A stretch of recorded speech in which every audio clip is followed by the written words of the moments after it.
আসসালামু আলাইকুম প্রিয় দর্শকবৃন্দ, আপনি কি জানেন পবিত্র কোরআনে উল্লেখিত কলাকে ঘিরে আছে এক রহস্যময় গোপন বার্তা? আল্লাহ তাআলা কেন তার মহান কিতাবে এই ফলটির নাম সরাসরি উল্লেখ করেছেন? এর ভেতর লুকিয়ে আছে জান্নাতের বরকত, প্রশান্তি আর এক নীরব সতর্কবার্তা। আপনি কিভাবে এটি গ্রহণ করছেন তার উপরই নির্ভর করছে এর প্রভাব। সূরা আল ওয়াকিয়ায়ে আল্লাহ সুবহানাহু ওয়া তাআলা জান্নাতের সৌন্দর্য বর্ণনা করতে গিয়ে বলেন, তারা থাকবে কাঁটাবিহীন বৃক্ষের নিচে আর কলার সারি সারি গাছের মাঝে। সূরা আল ওয়াকিয়া আয়াত 28-29। এখানে তলহুন শব্দটি ব্যবহার করা হয়েছে, যার অর্থ কলার গাছ, এমন ফল যার স্তরগুলো নিখুঁতভাবে সাজানো থাকে। এটি প্রাচুর্য ও আল্লাহর পরিপূর্ণ সৃষ্টির প্রতীক। সুবহানাল্লাহ। এই ফলটিকে কোরআনে জান্নাতের নিয়ামতগুলোর একটি হিসেবে সরাসরি উল্লেখ করা হয়েছে, অর্থাৎ কলা কেবল দুনিয়ার একটি সাধারণ ফল নয়, এটি জান্নাতের আরাম, সমৃদ্ধি ও প্রশান্তির প্রতীক। আজকের আলোচনাটি আপনাকে অবাক করবে, চিন্তায় ফেলবে এবং হয়তো আপনার দৈনন্দিন অভ্যাসের দৃষ্টিভঙ্গি পাল্টে দেবে।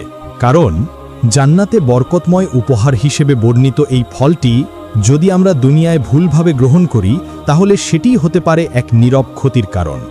আল্লাহ ও তার রাসূল সাল্লাল্লাহু আলাইহি ওয়াসাল্লাম আমাদের যে ভারসাম্যের শিক্ষা দিয়েছেন তা উপেক্ষা করলে বরকতও পরীক্ষা হয়ে যেতে পারে। কলা স্বাভাবিকভাবে চিনি, পটাশিয়াম ও ম্যাগনেসিয়ামে সমৃদ্ধ একটি ফল। এটি মুহূর্তেই শক্তি যোগায়, তবে অবহেলাভাবে খেলে ক্ষতিও করতে পারে। ভারী খাবার খাওয়ার পরপরই কলা খেলে হজমের গোলযোগ, অ্যাসিডের মাত্রা বৃদ্ধি, এমনকি পেটে গ্যাস তৈরি হতে পারে। কিছু পুষ্টিবিদ বলেন, রাতে ঘুমানোর আগে বা ভারী খাবারের পরপর কলা খেলে শরীরে পটাশিয়ামের ভারসাম্য নষ্ট হয়ে ফুলে যাওয়া, অস্বস্তি বা অনিয়মিত হৃদস্পন্দনের মতো সমস্যা দেখা দিতে পারে। একটি ফল যা স্বভাবতই পবিত্র ও উপকারী, তাও ক্ষতিকর হয়ে উঠতে পারে যদি আমরা সচেতনতা হারিয়ে ফেলি। কোরআনে আল্লাহ তাআলা আমাদের সতর্ক করে বলেন, তোমরা খাও এবং পান করো, কিন্তু অপচয় করো না। নিশ্চয়ই আল্লাহ অপচয়কারীদের পছন্দ করেন না। সূরা আল আরাফ আয়াত 31। অর্থাৎ ভালো জিনিসও ক্ষতি ডেকে আনে যখন আমরা সংযমের সীমা অতিক্রম করি। দামেস্ক শহরে একসময় একজন বিনয়ী ফল বিক্রেতা বাস করতেন, যিনি তার সততা ও দয়ার জন্য পরিচিত ছিলেন। তার দোকান ভর্তি থাকত খেজুর, ডুমুর আর কলায়। একদিন এক ক্লান্ত পথিক তার দোকানে থামল। তার ক্ষুধা দেখে বিক্রেতা মমতা ভরে বললেন, খান ভাই, এটি তো জান্নাতের ফল। পথিক মৃদু হাসলেন এবং বললেন, আমি ভয় পাই অতিরিক্ত ভালো জিনিসও বরকত হারিয়ে ফেলে। বিক্রেতা হেসে বললেন, এটা তো শুধু একটা কলা, এতে আবার ক্ষতি কিসের? কিন্তু সেদিন রাতে দোকান বন্ধ করার পর সে জান্নাতের মিষ্টতার কথা ভেবে একসাথে অনেকগুলো কলা খেয়ে ফেলল।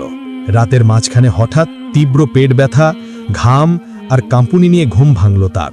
তখনই সে বুঝল, আল্লাহ দেয়া রহমতও পরীক্ষা হয়ে যেতে পারে যদি আমরা ভারসাম্য হারিয়ে ফেলি।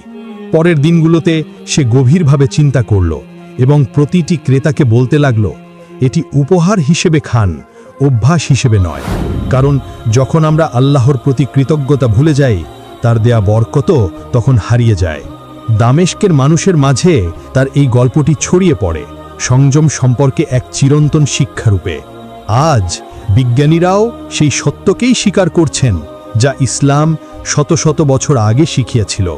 যদি আপনি দীর্ঘদিন ধরে দুর্বলতায় ভুগে থাকেন বা সামান্য কাজেই ক্লান্ত হয়ে পড়েন, তাহলে আপনার খাদ্য তালিকায় কলা অবশ্যই রাখা উচিত। এছাড়াও যদি আপনার ওজন স্বাভাবিকের চেয়ে কম হয় অথবা ওজন বাড়াতে চান, তাহলে কলা খাওয়া আশ্চর্য ফল দিতে পারে। আমরা জানি হাড় মজবুত রাখতে ক্যালসিয়াম খুবই প্রয়োজনীয়, কিন্তু আপনি কি জানেন কলায় ক্যালসিয়াম কম থাকলেও এটি হাড় মজবুত করতে সাহায্য করে? কারণ কলায় রয়েছে এক বিশেষ প্রিবায়োটিক উপাদান, ফ্রুক্টো অলিগোস্যাকারাইড। এই ফ্রুক্টো অলিগোস্যাকারাইড আমাদের দেহে ক্যালসিয়াম শোষণ ক্ষমতা বাড়ায়। অর্থাৎ সারাদিনে আপনি যে খাবারগুলো খান সেগুলোর ক্যালসিয়াম শরীরে আরও ভালোভাবে শোষিত হয়, যার ফলে হাড় আরও মজবুত হয়। তাছাড়া কলায় পটাশিয়ামে সমৃদ্ধ, যা আমাদের শরীরের জন্য অত্যন্ত জরুরি একটি খনিজ।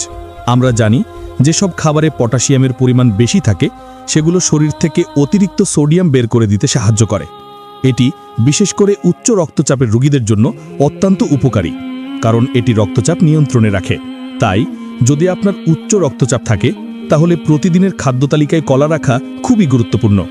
পাকা কলা পেটের অতিরিক্ত অ্যাসিড নিরপেক্ষ করে এবং এতে থাকা পেকটিন নামক দ্রবণীয় আঁশ হজম প্রক্রিয়াকে উন্নত করে। তাই যদি আপনার হজমের সমস্যা থাকে বা হজম ক্ষমতা বাড়াতে চান, প্রতিদিন অন্তত একটি করে কলা খাওয়ার অভ্যাস করুন। কলায় আয়রনের সমৃদ্ধ, যা শরীরের হিমোগ্লোবিনের পরিমাণ ও রক্তের লোহিত কণিকা বাড়াতে সাহায্য করে। তাই যদি আপনি রক্ত স্বল্পতায় ভোগেন বা রক্তের পরিমাণ কম থাকে, তাহলে প্রতিদিন 1 থেকে 2টি কলা খাওয়া আপনার জন্য অত্যন্ত উপকারী হবে।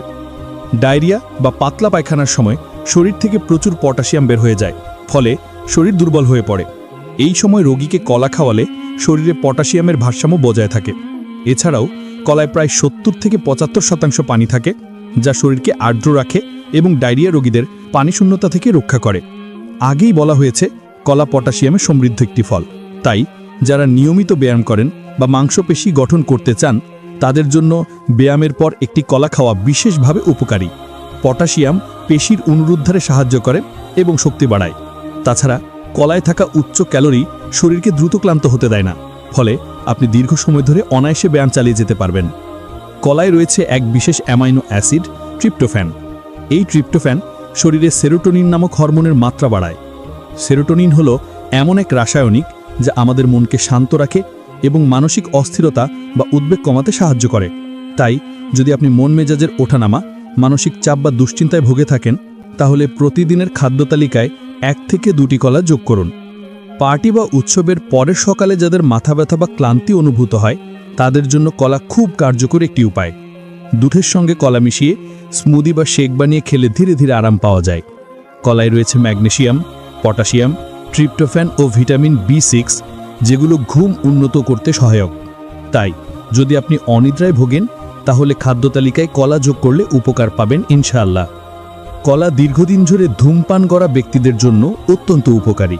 কলায় থাকা পটাশিয়াম, ম্যাগনেসিয়াম ও ভিটামিন B6 শরীর থেকে নিকোটিনের প্রভাব কমাতে সাহায্য করে।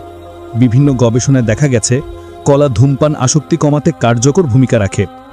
বিশেষজ্ঞদের মতে কলার খোসা চুলকানি ও রোদে পড়া ত্বকে আরাম দেয়, অর্থাৎ পোকামাকড়ের কামড়, হালকা পোড়া বা সূর্যের তাপে পোড়া ত্বকের জন্য এটি দারুণ উপকারী। খোসার ভেতরের অংশ আক্রান্ত স্থানে লাগিয়ে হালকা চাপ দিন এবং কিছুক্ষণ ধরে রাখুন। আরাম পাওয়ার পর্যন্ত এভাবে করতে থাকুন। কলা খোসা ব্রণ, ফুসকুড়ি ও সূক্ষ্ম রেখা কমাতেও ব্যবহার করা যায়।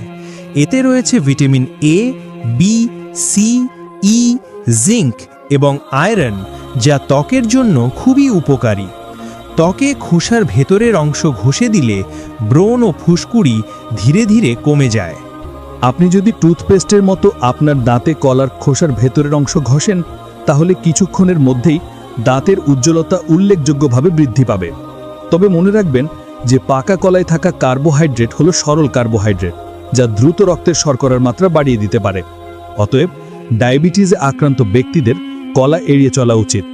এছাড়াও যেসব কলা অতিরিক্ত পাকে হলুদ থেকে বাদামি হয়ে যায়, তাতে চিনির মাত্রা আরও বেশি থাকে।